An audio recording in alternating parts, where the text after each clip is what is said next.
Жалпы адамның, біздің кез келген адамның табаны, табан сүйегін қарайтын болсақ, табаны 26 сүйектен тұрады да.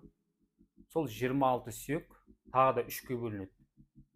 Бірінші мына жіліншік дейміз ғой. Біздің аяғымыз келіп тобықпен келіп жалғасады табанға. Сол жерде предплюсния деп айтады. Яғни біздің сол жерде 6 сүйек бар да. Сол жіліншікпен жалғанған жерін.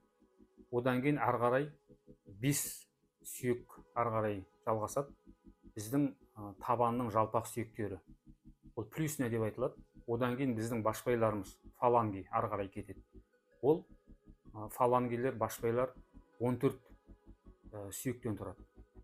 Адамның осындай жалпы табаны 26 сүйектен тұрады.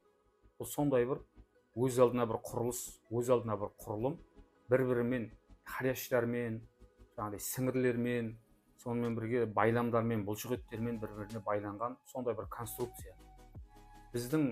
Бұның барлығы біздің дұрыс жүруіміз үшін өте маңызды.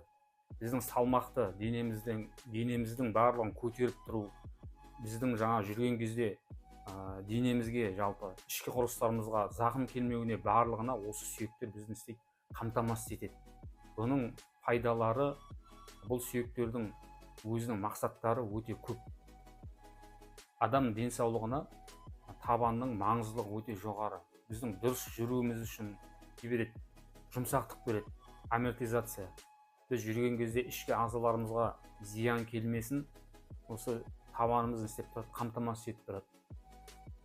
Бұл сүйектердің пайдасын айта беретін болсақ, пайдасы өте көп.